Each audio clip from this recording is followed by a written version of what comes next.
welcome back to The Gaze. I am Enrique and this is my show, Talk for More. I am happy to meet you on a digital platform of a new future Europe, a space where we find and highlight all of the most significant events in the region for you, and we'll speak about it with the best of experts. Today we will speak about the grain deal and its impacts on the world's market. And I'm so honored to give you our guest today, Mr. Joe Glauber, a senior research fellow at the International Food Policy Research Institute and former chief economist at the United States Agricultural Department. Good afternoon, Mr. Glauber. Pardon me. Hi, how are you? Perfectly well, and you? Very good. Let me talk you through a short covering story, and then I will be asking my questions. Russian drones attacked and damaged the harbor and grain storage facilities in the south of Ukraine's coast in Odessa region, setting some of the buildings and facilities on fire. Russia stepped up to attacks on Ukrainian agricultural and port infrastructure after the Kremlin refused to extend the Black Sea grain deal that had allowed for exports of Ukrainian grain.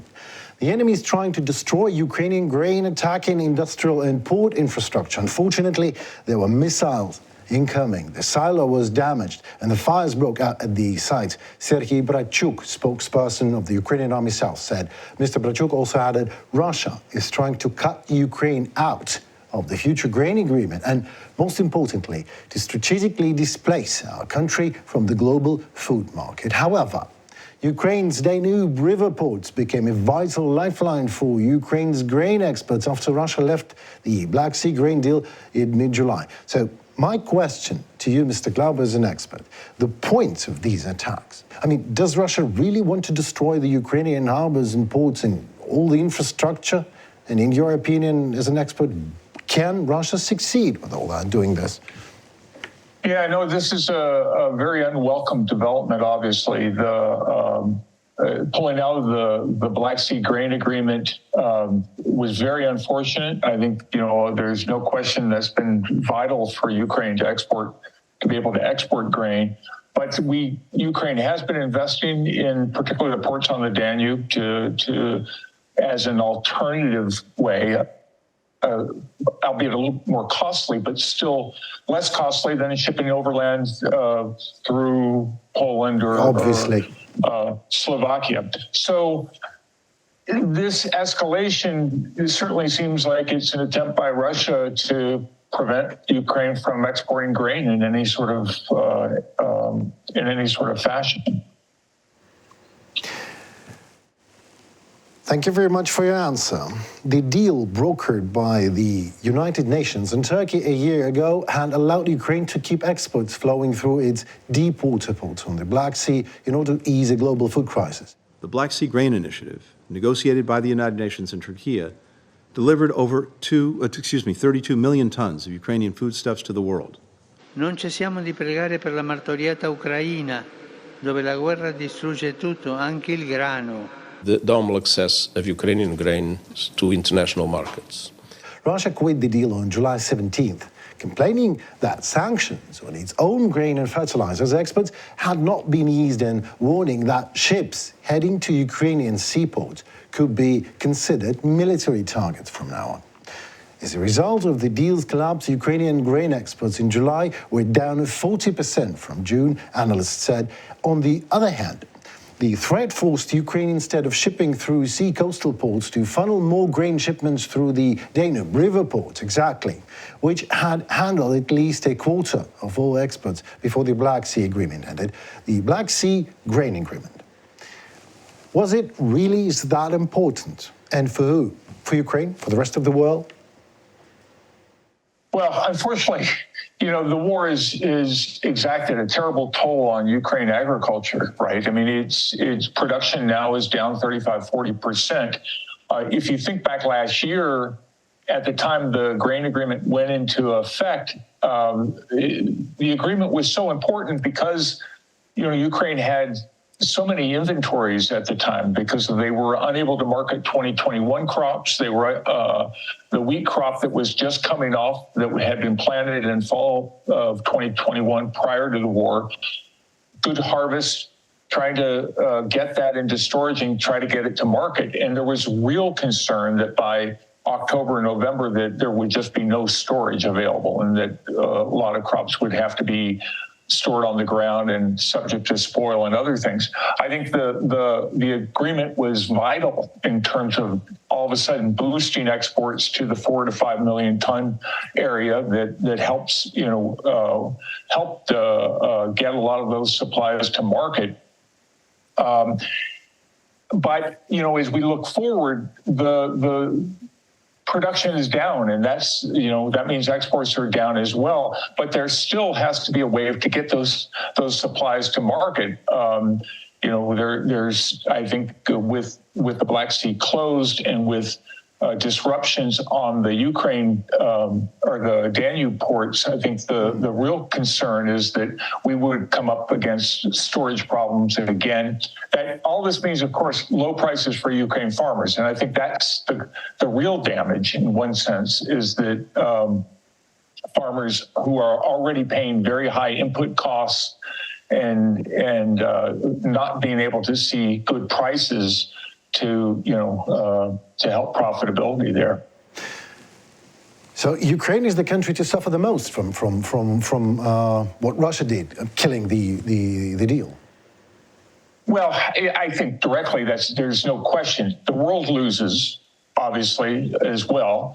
One is because it loses Ukraine as a very major grain exporter. I would argue that they've already lost part of it this year by the fact that production is down. And I think if this continues, obviously, next year doesn't look more favorable, certainly. And to the degree that Ukraine, was one of the top 5 grain exporters in the world, to have them, their position now substantially less, that means the world has to find grain. And there is a lot of grain in the world right now, but all it would take is a drought or a major disruption somewhere else in the world, Absolutely. and we would see very high prices. In terms of Russia, what is it? A blackmail? An attempt of blackmailing the world with the possible famine, with Hunger Games. Is that the reason? Yeah, frankly, it's hard to say. I mean, it's hard to move away much more than the obvious one, that it's a war, and they are doing, this is a very awful act, I think, because it hits so many people. These shouldn't be viewed as military targets, I think, and yet they have been, and almost from the beginning. So I think that's the real sad aspect of this, and the dreadful aspect of it, frankly. Not just obviously for the Ukraine people, but also for globally, for the world's hungry and those who import these grains. Thank you. The Kremlin has repeatedly stated that the grain under the Black Sea Agreement goes to Europe and not to those countries in need. Well, please educate me. How the grain from the world markets gets to countries? What are these main logistical arteries? What are the ways? Yeah, so let's talk about that. I think it's a bit misunderstood by many. First of all, Ukraine is a very large producer of maize. Maize typically is sold not so much to developing countries, because the maize that is produced and sold by Ukraine is for animals, for the most part. And these are animal feed, and that goes to countries like Europe or China that import big quantities of this. So I think maize is a separate category, although we have seen a lot of maize go to the Mideast and North Africa from Ukraine through the Black Sea Grain Agreement. But turning to wheat, I think wheat is one that, yes, Ukraine prior to the war, shipped grain everywhere. And had been an increasing presence in many markets, particularly sub-Saharan Africa. Through the Black Sea Grain Agreement, and largely through World Food Program, we saw 4 or 5 countries in sub-Saharan Africa, including Sudan, as recipients of wheat. But, particularly because in the early months of the war, Ukraine went before the Black Sea Grain Agreement, it was very difficult to get wheat out to this normal market. So some did end up in Europe. But I think we look at countries like Bangladesh or Indonesia or some of the other countries that were importing in South Asia weren't able to import as much. But again, I think Ukraine has done an incredible job just getting grain to the market, given these harsh circumstances. So. And lastly, I would say that having the grain on the world market is good for everyone, because that lowers prices, and that's good for consumers. So even if it's not going individually to a specific country, it is being bought by someone at lower prices that everyone benefits. Yeah, well, that someone probably just has no choice. You have to buy this grain, and Ukraine has to sell it. So maybe, I'm in no way saying that the war is a good thing, but maybe it's kind of an impetus to some other ways to for the grain delivery for the world, for the Western world, and for Ukraine. Do you think that is the case? Well, I would say this. I think the markets have been remarkably resilient in the world. So if you look at countries like Egypt that have imported a lot of grain from the Mideast, or from the Black Sea rather, they have found other suppliers because, again, there's a lot of other countries in the world that grow wheat and export wheat. I think these buyers, by the way, will turn right back to the Black Sea, I think, once the war is over and once Ukraine is able to export wheat again in the quantities they were doing pre-war levels. I think, Ukraine is very attractively located, particularly for those countries in the Eastern Mediterranean, but as we've seen from all over, because Ukraine really has, if you look at the scope of their exports, they go to countries all over the world. Right, but look who's talking now. Putin promised to replace Ukrainian grain on the world market with Russian grain.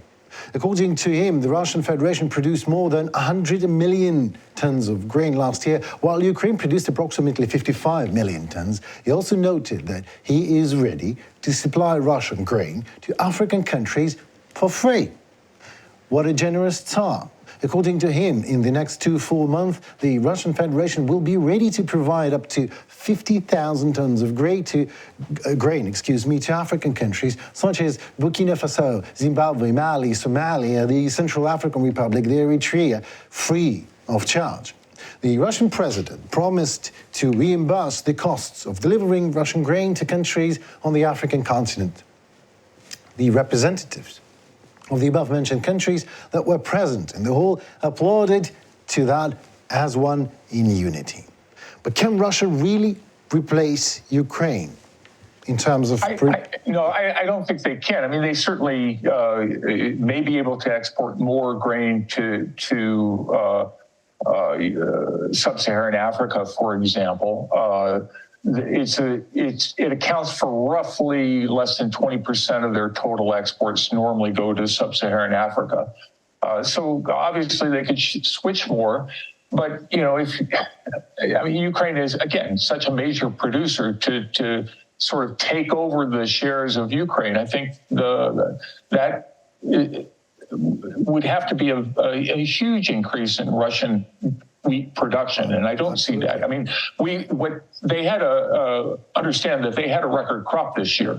This in 2022, it was enormous wheat crop, and I think all the records show that they were able to export wheat in fairly large quantities this year.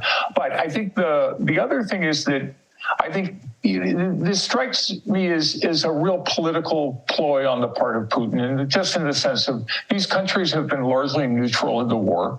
They haven't wanted to pick sides, so they say, well, we don't want to get on, so they've taken, have tended not to get involved with the votes on the United Nations or abstain from voting.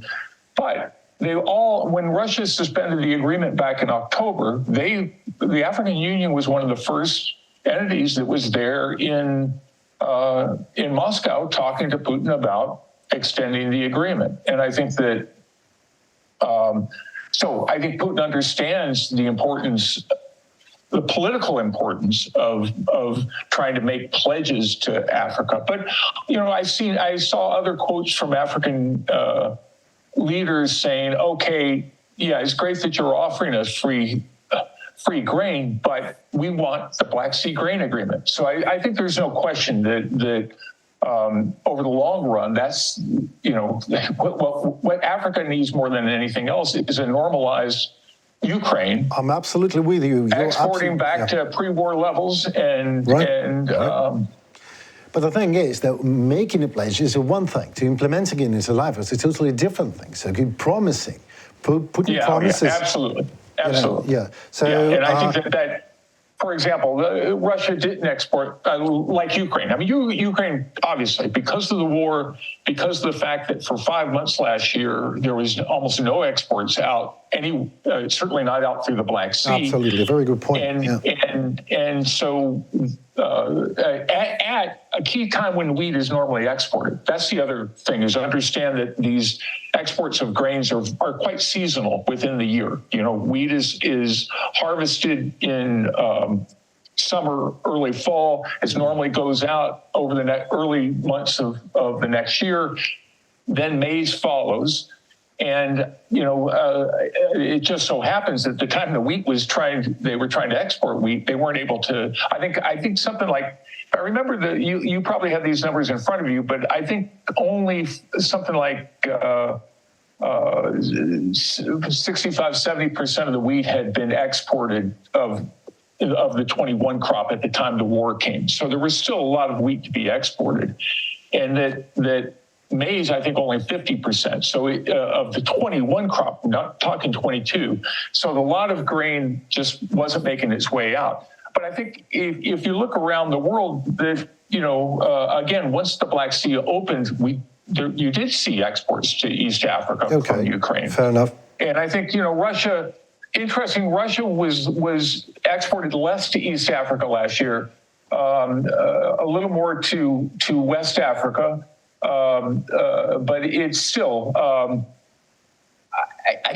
again, you can't look at one versus the other. I think this is something where Africa needs grain from both, and needs wheat, and Russia can't supplement or can't substitute for what's lacking from Ukraine. A large part of the Russian grain gathered last year was gathered, what a surprise, on the occupied territories of Ukraine. And then this stolen grain was exported through the stolen ports of Crimea and Azov Sea. Isn't it obvious to the world and to African countries that they're actually dealing with a thug? Yeah, well, the whole issue is stolen grain, and you're absolutely right. And I think that certainly it has been documented in the sense of organizations that monitor the shipping data and other things with satellite data and other things have seen these ships leave occupied areas. The harder thing is to get an idea of the magnitude of these and then where they end up in terms of destinations. I mean, some of it, we have seen where ships have been tracked into places like Lebanon or other places, but I think that there is a lot of concern there, and I think some countries have done a very good job of publicizing these ships and trying to get public opinion against accepting those sorts of shipments. But grain, unfortunately, it has a way of it gets harder and harder to track once it gets to a country and other things. So again, to get a full idea of magnitude of this, I think is a bit more challenging, and it's also hampered by the fact that, frankly, Russia doesn't report or hasn't reported trade statistics for over a year. They claim they are going to restart, but it's been very difficult to get that data.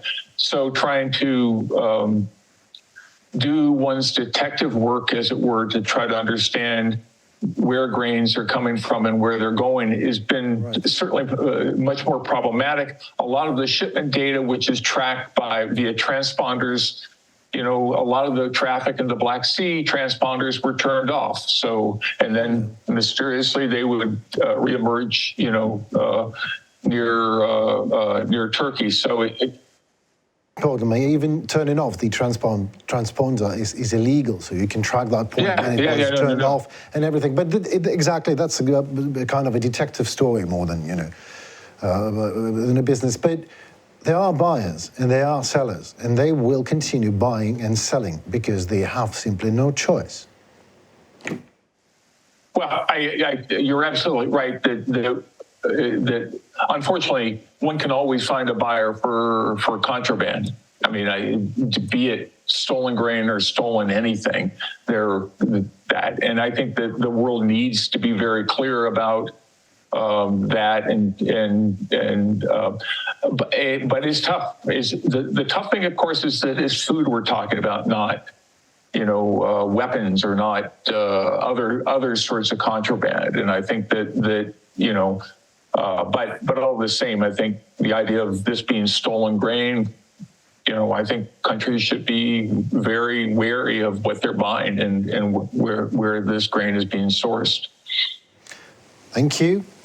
As a result of the destruction of the Kakhovka hydroelectric power plant by Russian troops, the loss of the agricultural products already amounts to about 2 million tons. The losses of the agricultural sector will only continue to rise over time, said Serhiy Labazyuk, a member of the Committee of the Verkhovna Rada of Ukraine on Agrarian and Land Policy. According to him, farmers will be forced to change the structure of sowing. Certain parts of the territories that were flooded will be able to return to work in a year or two, but there will be no irrigation. To use properly irrigated land will become possible only after a complete victory of Ukraine, the expulsion of the Russian occupying army from Ukrainian lands, and the restoration of the Kakhovka Dam, which is quite likely building a new modern facility, and that takes huge time and effort and money. Mr. Labazyuk also reminded about the risk of desert expansion in the Kherson region due to the fact, like I mentioned before, it is impossible to irrigate the land that is now prone to corrosion. If the destructive process begins, some areas, and these are vast territories that we're talking here about, will no longer be able to be used for agricultural production. This one will be more like also rhetorical. Obviously, the world is just not ready for a terror of that mind-boggling scale, that large atrocities, that ecocide, genocide, or let's call it foodicide attempt of Russia now. Do you believe that in the future, after Ukraine wins, the international organizations are subject to change in any way? Or is our international, United States of whatever, and they will literally looking into the face of new war, will keep on expressing their deep concerns, and that's it, because this is mostly what they do? Yeah, I know. I think in particular for, as you mentioned, with the dam infrastructure, this is going to require heavy investments to try to repair, to get this land. I mean, it already has seen the developments over the last 10, 15 years, and then to have this breach and in particular the destruction to the irrigation. I think it's important, it's obviously important not just for grain, but there was a lot of vegetable production and other things in that region, which, certainly is now jeopardized. And I think that this, we don't have to stop there. I mean, look at just the demining efforts of trying to give assurances to farmers that their lands have been decontaminated from arsenal and other things. I think this is going to be is going to require very heavy investments on the part of Ukraine's allies to help bring agriculture back. And some of that obviously can come from private companies and others who will want to see that happen. But I think this just says that post hostilities, I think there's going to be heavy requirements for, to bring Ukraine back. to its full potential as an agricultural powerhouse. The post-hostilities. Well, if we talk about a list of countries that were damaged, harmed by disrupting almost everything on the food security market, on the food market and with the food security, what 5 countries would you name? If we say that Ukraine is first, the next 3 or 4 countries, if you can name them? Oh boy, it's difficult. I mean, you'd have to go into the Horn of Africa, I think. I mean, if you're looking for historical examples, of course, you could go back to, the mid-century wars, World War II and things like that. But more recently, certainly Africa's had a lot of areas. You think about Cambodia, even. The wars in Southeast Asia. You still have areas there that have heavy mine concentrations and things like that. And yeah, I mean, these are horrible stories, and unfortunately for many of these countries, they're neglected, right? I mean, once the war has died down or the hostilities have died down, people tend to forget, and that's where the investments really have to come at that point. And I think that hopefully we won't see that with Ukraine. Go ahead. Yeah. I was going to ask if Europe, in any way, is harmed and will be harmed more with all this situation, with all the shocks on the market. Will be, I'm sorry. Harmed and damaged in any business or economic way, in any economic way, by this food insecurity, what is going on, because Russia went out of the deal, because Russia is shelling the harbor and port infrastructure. Do you think that Europe, because I have a feeling that Europe is just, at the moment, helping Ukraine a lot. Really, it is a fact. But also, it's like, bought some kind of a ticket or show and just waiting for how the deal is going to turn. Or maybe this is just my personal feeling, my personal. Yeah, I don't know. I don't have my sense. You would have better sense, I think, being where you are. All mine is largely from reading wire clips and reading statements from leaders. And you're right. I think the at least on the political side, they've been very strong support. I think to me, the things that Europe probably could do a better job addressing is this sort of tension with countries like Poland, Slovakia, Hungary, Romania, even, in terms of saying, okay, look, this is what's going to have to happen over the next, while this war is going on, is that this is going to be a pathway for grain, and that if your farmers need compensation, then we can help with compensation, but let's don't use this as a point of conflict, because I think that's generally, my sense is that these countries have been very, very supportive of Ukraine. And to me, it's a shame that something like, all of a sudden to have these agricultural issues with people complaining about their prices in their country being lower. That is, I think that's true, but the fact is, well, then you can help that by compensating them, providing compensation, rather than necessarily doing something that ultimately penalizes Ukraine, because I think the main thing is to try to get this provide venues for this grain to get out, grain and other agricultural products to get out to the world. You mentioned miles and explosives. Ukraine is currently losing huge areas of fertile agricultural land, in particular littered with explosives. Also, almost the entire south of Ukraine will remain with no water supply after the explosion of the Kakhovka Dam. To what extent has the war against Ukraine already affected and will affect the world markets? What I mean is prices, possible famine in some countries, a constant shock on the market. Is the market, the food market, the global food market, will survive? Or it has to be restructured and it will be restructured by what is going on in any way, or it will remain almost the same, just maybe waiting until everything, the storm is over, and then going back I think it's more with a sharply diminished production capacity from Ukraine, which is what this war has meant, that it's more waiting for a disaster to strike. I mean, hopefully you don't have that, right? But the real concern to me is that because we're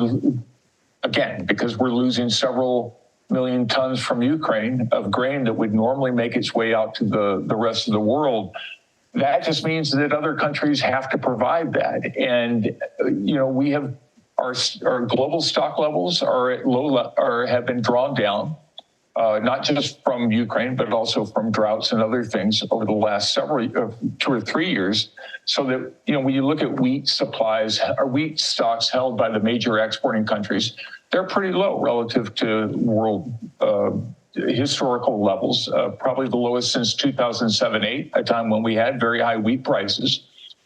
And I think because of that, because we don't have large grain stores, means that if there are droughts elsewhere, that means the world has to find supplies, and otherwise we'll see high prices. And so, again, I liken it, again, please don't misunderstand. This is a terrible tragedy, particularly for the Ukraine people. But its effect on production is much like a drought, right? I mean, if you're thinking a very large drought, a 30% loss in production, that would be seen as a catastrophic drought in many countries of the size of Ukraine.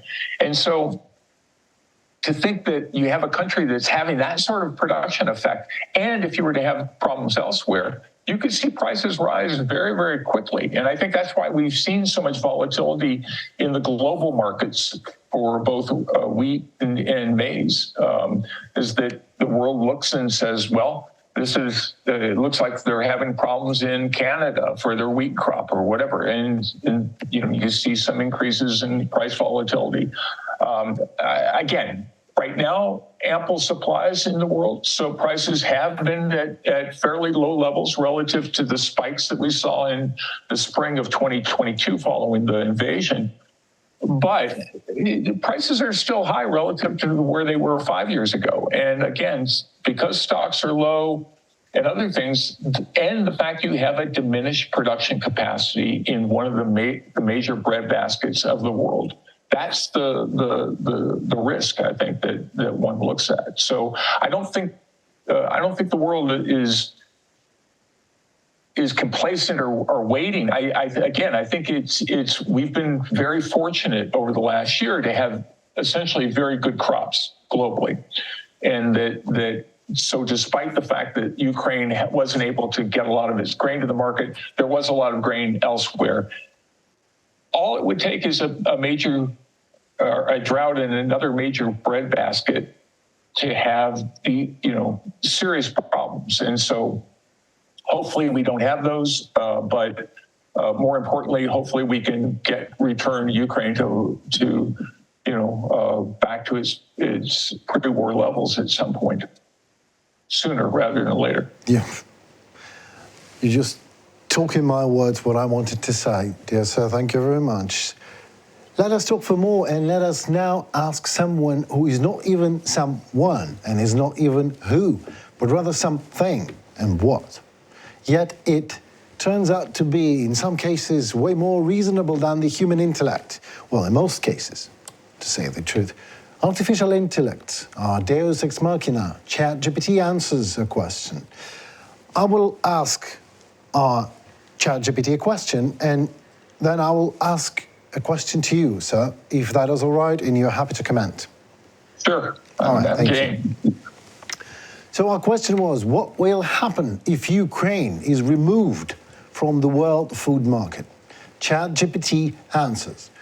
If Ukraine were to be removed from the world food market, it would have several potential consequences, both for Ukraine itself and for the global food market. First, global food supply.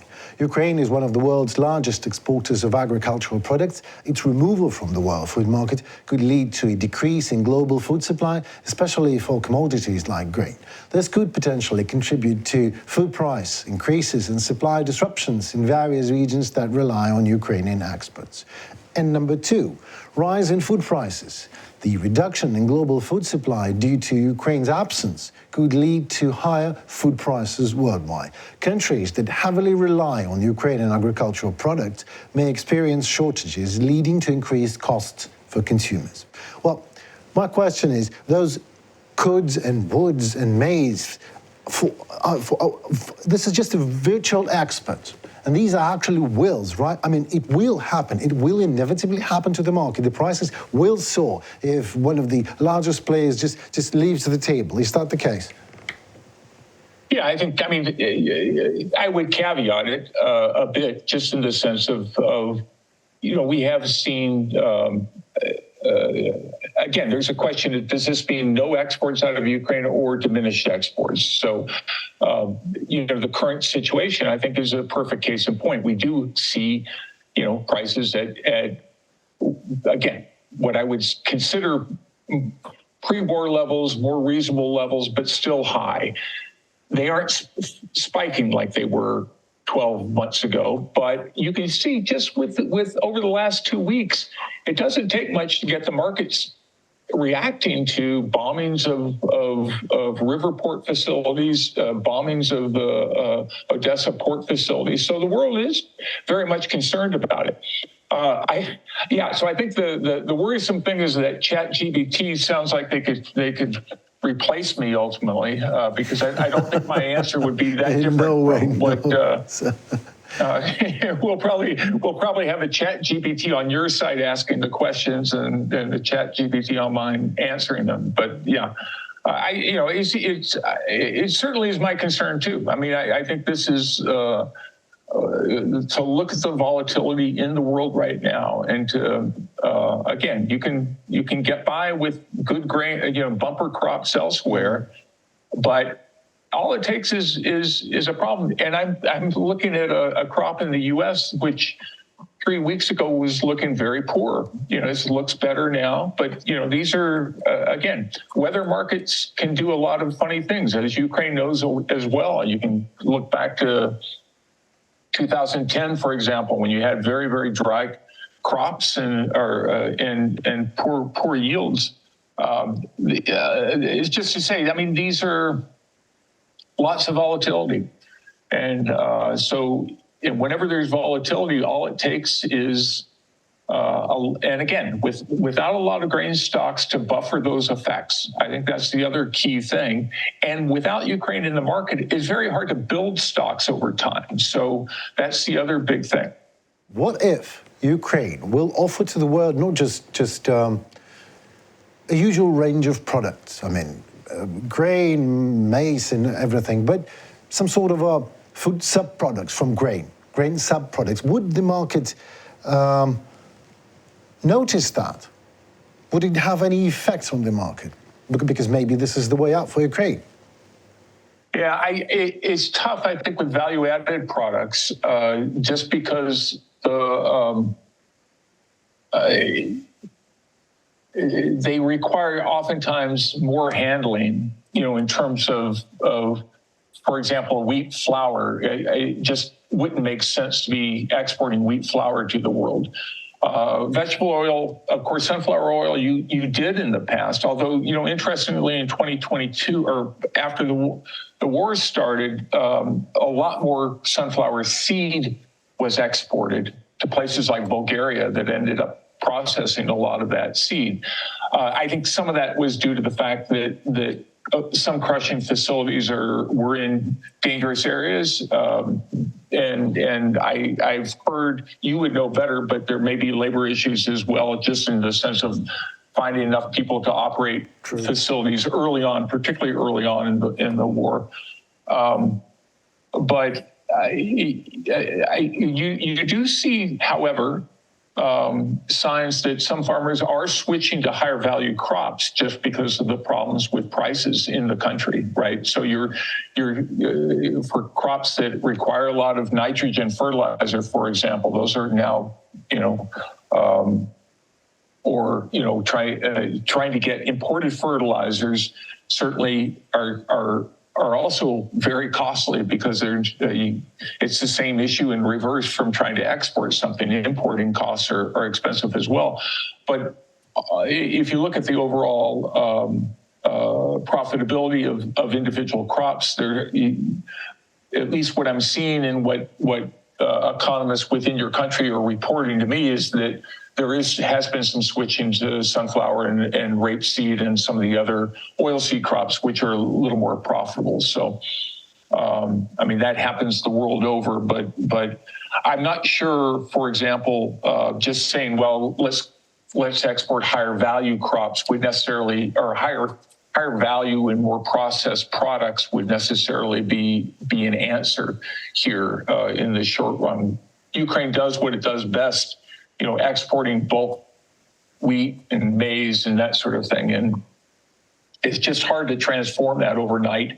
And you still need transportation. You still, in fact, even more so, I would argue, that the costs are even higher just because of the transporting and other things. Well, you just have to understand that you say, we have to look at this, we have to look at that, but you are looking... No, absolutely. As a professional, I'm just an observer. And as an observer, I'm looking at the Netherlands. For example, Netherlands is supplying all sorts of foods to almost every country in the world. Right. Is there a chance for Ukraine to become new Netherlands for the world? You need a Black Sea. Just like they have, that's the problem. That's the product, is that it doesn't, you're talking about Netherlands, you're not talking about a landlocked, essentially landlocked, that's the real tragedy here with taking one of the greatest resources Ukraine has, apart from its people and its land. You also have access to the Black Sea with deep water ports that make that grain as cheap as any grain to particularly if you're a country sitting in the Eastern Mediterranean, or I would argue most around the world, that is the best price quality grain you can get, right? And to block all that and to add all these additional costs to try to get it through the Danube and on barges to where it can be. All this is great as an alternative, but the primary is through the Black Sea, and shutting that off is the real tragedy. Well, the primary is just missing for the moment. Let's hope something will change in the nearest future. The next topic of our ChatGPT, which is in no way to replace our dear guest, Ukrainian agricultural exports are an important part of many countries' supply chains. The removal of Ukraine from the world food market could disrupt the supply chains, leading to challenges for food processors, manufacturers, and retailers who rely on Ukrainian agricultural inputs. But my question is, the whole world relies on Ukrainian agricultural inputs. So maybe the world has to do something about it right now?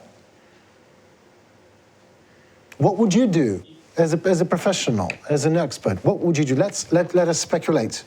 Let us just a short minute off for speculation. What would you do if you would have a power to change the situation? Of course, I'm not talking about the grain of the Black Sea grain deal. Let's see that there is no Black Sea grain deal. Yeah, taking the obvious ones off the table of the war or anything like that. Then you're talking about investments in alternative ways of shipping. I think storage, helping with storage facilities would be important. Here's the dilemma is, so much of these investment decisions from the private sector, the calculus that has to go on is say, well, how long would this last? Is this something that next year we have normalized, the war's over, everyone's back to shipping through the Black Sea, then all these investments we've built elsewhere have less value, right? I don't think, unfortunately, don't get me wrong, I'm not, at this point, I think it's very, very difficult to foresee 6 months, 12 months, 18 months, any of that. Absolutely. But the, in terms of the short-term investments, to try to alleviate the problems of things like storage, and then certainly if there's any ways of lowering the cost of transport through these alternative pathways out, those are really the key thing. And I know a lot of private investment has already gone on, particularly on the Ukraine, on the Danube river ports, which has really emerged as an important conduit for grain and other things. But I think, it's going to need a steady commitment there. And again, I keep getting back to this, the commitment to rebuild is really to me, the most important aspect of all of this is to the investments that are going to be needed to rebuild infrastructure and, to help the agricultural sector get back on its feet. You mean the that sector that was shelled and bombed by Russia, just almost? Yeah, exactly, and demined and other things as well. Yeah, How long do you think this is going to take, and how costly is it? Just roughly, because I don't have a clue either. I've heard estimates for €1,000 or so per hectare. When you can buy a hectare for about that amount, it makes for, I don't know. I'm always wary of these estimates, particularly not being on the ground there, and nor is it necessarily my field of expertise. But just to say, I think we're talking about very costly. And if you look at, again, experiences elsewhere, those are several years in terms of, people still talk about Cambodia and places like that are in Vietnam that are still, finding ordnance, still have areas that are mined and haven't been demined. So, it's going to require a concerted effort. I was in a meeting the other day where people were talking about demining efforts and all the efforts that are ongoing. But again, to me, this is just starting. This is really going to have to be a major investment over time to ensure that to bring these lands back into production. Thank you very much, sir. Shift in trade dynamics is another topic that bothers our ChatGPT experts. Other agricultural exporting countries might try to fill the gap left by Ukrainians' absence, potentially leading to shifts in global trade dynamics. This could result in increased competition among other major agricultural exporters, potentially affecting global trade agreements and negotiations. Now, that is an interesting point. Which countries could that be, you think? Do you think that Russia can be that? New post-war Russia, for example? Well, I think there's no question, whenever there's disruptions in supplies, and again, I would argue that's true with droughts and other things, that trade patterns change. Look at the trade war between U.S. and China, very disruptive. The U.S. had been supplying about half the soybeans that China imports annually. When that trade war happened, all that trade pretty much shifted to Brazil. And yet, 2 years later, it was normalized again. Brazil's market share has increased. I think it would have increased anyway, but that certainly was an impetus to import more from Brazil. And so those are the sorts of things you worry about, I guess, with longer term grain agreements and things like that between countries. Again, Russia is, as you had mentioned earlier in the show, active about cultivating trade relationships with sub-Saharan Africa and other sorts of things. But again, don't get me wrong. I think what's to me, when people ask me, so let me stop. Let me just say this. When people have asked me, well, shouldn't countries be diversifying? And just by saying, okay, well, we can't depend on the Black Sea because it's so volatile that you may. And I keep reminding, look, this is cheap grain. And for the most part, you look at countries like Egypt, they are buying week to week. This isn't something that they're committing for a year in advance to buy grain from Ukraine and Russia. They're buying week to week. They're looking for cheap. I don't mean this in a pejorative way. They're looking for the lowest cost supplies they can get. Ukraine provides that. They have, and I think that will, again, assuming a normalization. Once the war is over, they will be right back in being a major producer, and countries will go right back to buying from grain. But I think in the disruption, I think you are seeing a lot of changes in grain. Remember 20 years ago when Ukraine and both Ukraine and Russia were much smaller exporters, and in fact, in some cases, net importers of grains. The Eastern Mediterranean looked very different. They bought a lot of grain from the U.S., bought a lot of grain from France, bought a lot of grain from Australia. That all changed once the supplies came on and production really took off in Ukraine. And so I think that will return again, but it's predicated on having a healthy agricultural sector in Ukraine, predicated on having ready access to ports on the Black Sea. Another observer thought just came to my mind. What if we are not giving the fish, but giving the fishing rod to African countries? What if to make the Central Africa a producer of grain? Is that even possible, of a major producer to distribute it in an African continent? Just speculating as an observer. Yeah, is that possible? I think we're a long way off from that. I mean, this has been a huge development challenge to increase productivity in Africa. But remember, I think more importantly, unlike the Mideast, North Africa, where you see wheat consumption is a very large portion of their diet. Bread consumption may be, over 50% of calories coming in a household. It's much less in many areas of Africa. You see some wheat consumption along the east coast of Africa. So if you look at Ethiopia, Somalia, those are traditional wheat producers. They don't produce enough to feed their population, so they do some importing. But if you look at West Africa, I lived in Mali for a number of years, and there you see a lot of traditional grain consumption of millet and sorghum, which certainly they could be helped by improved productivity there. You do see some wheat consumption particularly in urban areas where people will buy bread to supplement calories, but they're normally consuming rice or millet or sorghum along with that. So I don't see that, and frankly, wheat is not. The climate is not suited for wheat production in Central Africa, where you mentioned, again, drier areas, some drier areas, or more temperate areas, I guess I should say, like Southern Africa, again, East Africa, you see some production of wheat, but West Africa, very little,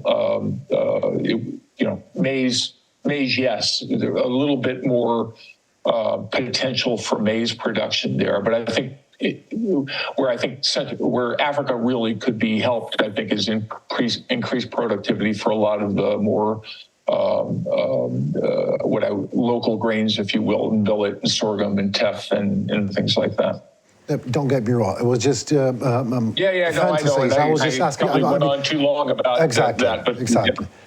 Yeah. I mean, it would be good. It would be perfect. Of course, it is a huge challenge, but maybe that will be this is the huge challenge that the world is going through now. So why not for Central Africa to change? And look, there's certainly look at the U.S. So the U.S. was an enormous. Prior to the growth of Russia and Ukraine, U.S. was one of the largest exporters of wheat in the world. The growth of the Black Sea combined with the fact that both maize and soybean production was more profitable in the U.S., saw this big switch for a lot of growers in the U.S. said, now I can plant varieties that will work in the areas where I used to grow wheat. So you see switches like that, and you could see increased wheat production in some areas of the world. Look at India. India was exported 5 years ago, exported maybe 1 ton a year, maybe 2 tons, 2 million tons.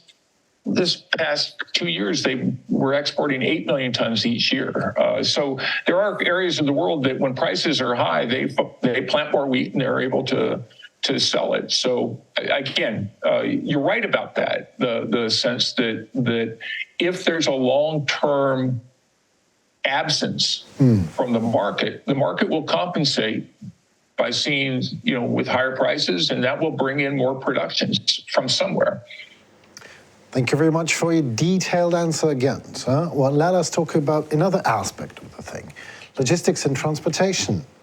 Ukraine and Croatia agreed on the use of Croatian ports for the exports of Ukrainian grain.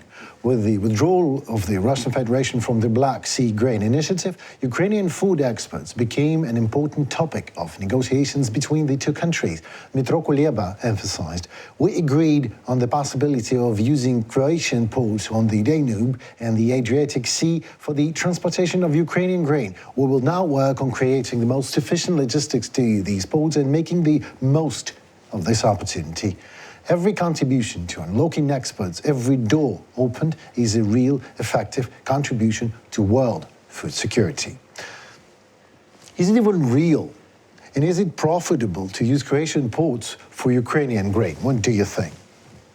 Yeah, I'm skeptical, I guess. I mean, I think that again, I can certainly understand, either by bringing grain to Croatian ports on the Danube or to the Adriatic. It's just that again, you have all the problems of every time you have to take grain off of one conveyance and put it on another, that's costs, right? So moving it from truck to barge or from truck to rail to barge or in ports, all that costs money. So it will be interesting to see if how much of that grain actually ultimately moves that way. But again, I certainly understand trying to find alternatives, and I think we are seeing investment certainly in Western Ukraine, in the neighboring countries, and certainly more importantly, on the Danube ports and bordering Romania, where we have seen investments there. And those weren't really seen as very viable. I mean, that's certainly not where the bulk of the trade was moving prior to the war. So, my last question for today. As for you, was the grain deal beneficial for Ukraine in terms of economics? Well, let us just speculate again. What would happen if there will be no grain deal at all? If there had been no grain deal, exactly. Yeah. Okay. No. So I think that would have been devastating for Ukrainian producers and the world. I mean, I think we would to have.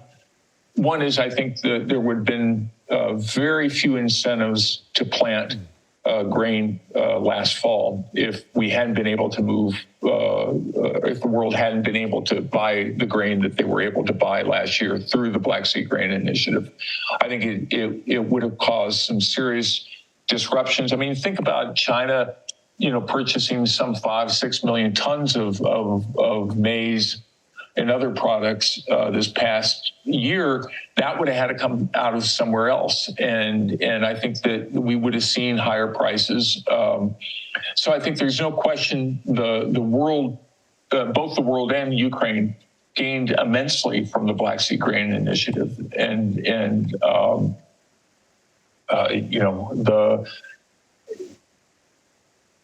Yeah, I think we would have seen a much different price patterns if it hadn't been for that. Thank you so very much, Mr. Glauber, for your expertise, for your time. It was a great pleasure having you with us today. Yeah, no, thanks very much. This was excellent. It was Joe Glauber, Senior Research Fellow at the International Food Policy Research Institute and former Chief Economist in the US Agriculture Department. And for now, I just must say my goodbyes. I'm Henry Keane, and it was my show Talk for More. If you liked the episode, press the like button. If you didn't like it for some reason, write in the comments section below why is that, and press the bell to be the first to see the most up-to-date information. Do not forget to subscribe to the Gaze platform on YouTube and our social media. We talk for more very soon. Keep in touch.